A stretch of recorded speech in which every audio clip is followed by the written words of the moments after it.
So I've been working on this guide, The Untaught Way to Write Proposals That Get Read, Respected, and Approved.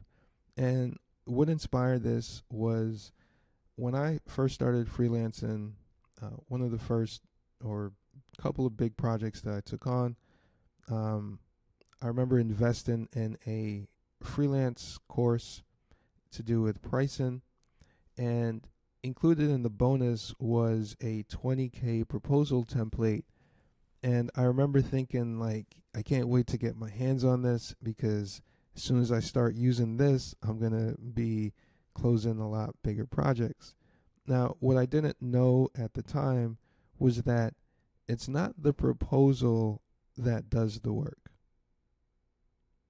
It's not there's no magic template that is going to make someone say yes.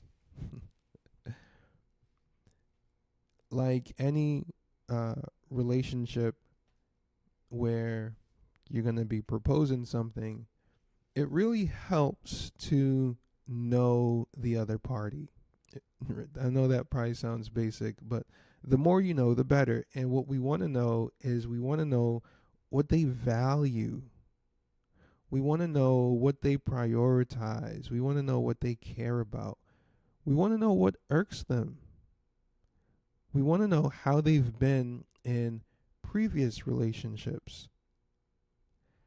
We want to know as much as possible so that when we go into this engagement, we can go into it confidently, knowing that the outcome is going to be what was proposed. So,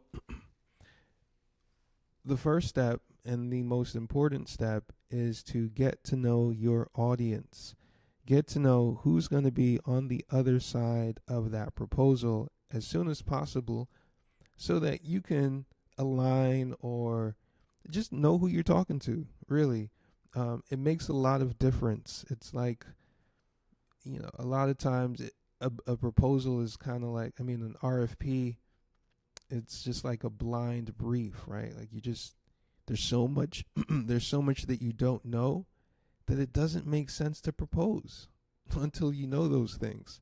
So take advantage of every opportunity that you get to ask questions, to reach out, to show up to whatever call you need to show up to get the information that you need to get to know if this project is going to work for you, and so that they know that there's someone out there who cares enough to go that distance. All right.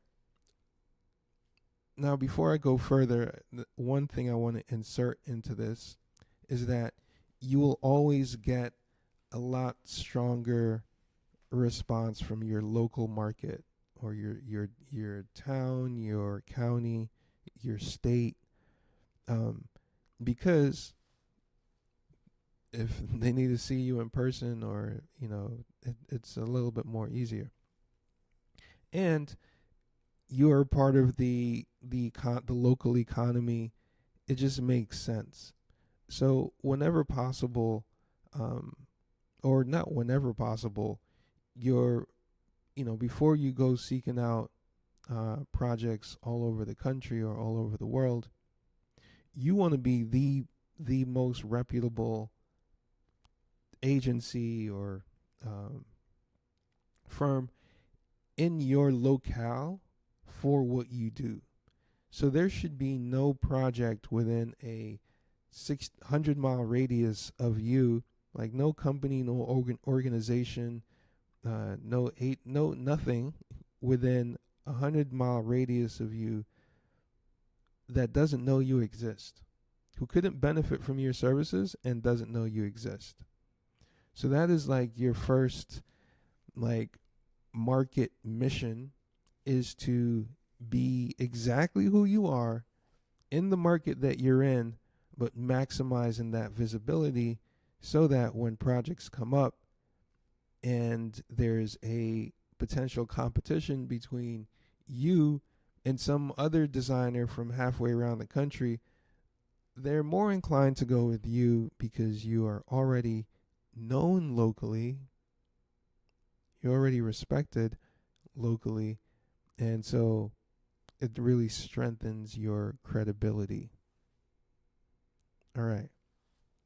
Now, that is not to say that you can't win projects all over the place. You can. But in terms of probabilities of success, starting with the highest probability of success, you're always gonna, and then branching out from there is always gonna do you much better than trying to go where there's like a low probability of success and missing out on all the high probability stuff that you are sitting on. Okay, got that out the way. Okay, now for the master key to this, which is, I kind of talked about it before, of knowing your audience, but that is the master key to this, is to know your audience, but not just to know your audience, but to be able to perceive from their perspective. If and when you can do that, it becomes incredibly powerful and magnetic, because you are getting outside of yourself, one, right? You are suspending your own cares, your own everything. You're putting yourself to the side for a bit, and you are taking on the perspective of the person who's ultimately going to be picking up this proposal and looking at it. And from their perspective, right, they're more inclined to go with a proposal from someone who they have some familiarity with than from someone they don't. So let that guide you, and use this as a market research tool for yourself, because you might find that there is a, let's say there's a proposal for, Northeast Connecticut Chamber of Commerce, right? And you look at it and you're like, man, they want someone from Connecticut. I'm not from Connecticut. Oh, no. But you're from Oklahoma, and the Southern Oklahoma Chamber of Commerce, guess what? Their website needs a redesign, and they haven't even gotten around to issuing the RFP. Maybe you could help them with the RFP, because when you looked at the Northeastern Connecticut Chamber of Commerce's RFP, you found some things that could have probably been better. And so there's your opportunity. Right? So again, treat this as market research, and you'll realize that every single one of these proposals, these RFPs, are a portal into many more opportunities. So I'll give you a quick example what I mean. Here's Franklin County, Maine. This one expired yesterday. Very simple 3-page RFP. Part of me feels like they already know who's going to win the RFP. Look at the county website right here, and look at who designed it, and then Google or search all the other websites powered by XPNet, right? And you can look them up and see, okay, they're a local IT solutions company. Okay, what do they offer? Fix your computers, make your website, do the hosting, commercial services. Okay. Now, if you Googled powered by XP, you'd find a dozens of other websites that could potentially, use a redesign as well. How many other counties are there in Maine? I don't know. I think there's probably a little over a dozen. I took a look at a few of them. Actually, I took a look at all of them, and half of them are due for a redesign. So just from this one RFP, it unlocks potentially dozens more websites that could use a redesign. And those websites, they haven't issued RFPs, which means you can just reach out and initiate a project. I'm always surprised at how few web designers initiate projects, because it is the easiest low and hanging fruit, in my opinion. And this is coming from someone who is I'm a DIYer.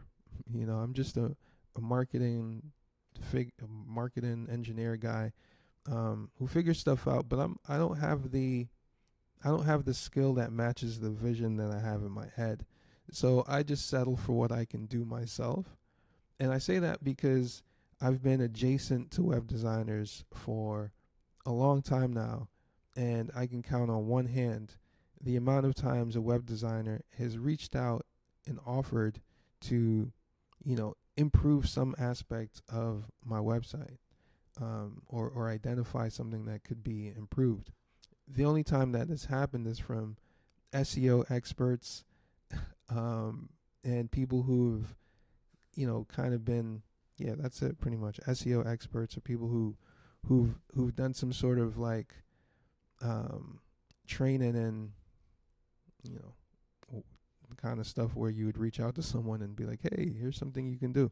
So anyway, I share that because, again, it's always a consistent, persistent, wide open opportunity. The internet is full of websites that constantly need some sort of maintenance, some sort of upgrade, update, redesign, and all that's required is someone to reach out and initiate. Because a lot of times on the other end, it's another headache to be dealt with, right? If we get on the other side of the equation for the team, right? Maybe the last agency they worked with or developer they worked with, they don't want to work with again, but they don't have anyone to refer anyone better to them to, right? So there's always reasons why, people will sit on the need, right? There's always reasons why the need can exist, but it won't be acted on. And so when you can tap those kind of needs, then it creates more ops. All right, cool. So hopefully you found this video useful. I do not want to belabor the point here, but going back to our proposal method here, the currency that we want to mint in our business is a currency of trust. And when you start to mint trust and that flows, then by the time it gets to a proposal, you got so much trust flowing that you're an easy pick. And that's what you want to do for people. You want to make yourself an easy choice. You want to make the decision for them easy. You don't want to give them too much to have to think about, too much to have to worry about, too much to question, too many uncertainties. And as much as you can do that in advance, the better. Cool. That's all I got for you today. Let me know if you have any questions. I'm still working on this guide here so that it is rich and can guide you through it. But I'll give you the first step again is to do your research. And last thing I'm gonna leave you with is you already have a internal process for what happens when you start a project and there's an existing website that needs to be either migrated or redesigned. You have an internal process for that. If you can front load some of that a little bit, meaning the goal when you initiate a project is always to get the momentum going as quickly as possible. And so, for example, where I'm going with this is, let's say there's a default audit that you do every time you start a project, where you grab the site map of the existing site, you grab all the meta descriptions, you grab all the, maybe there's something that you do there that you can basically bake into your preliminary proposal process. All right, I'll save that for a different video. Peace.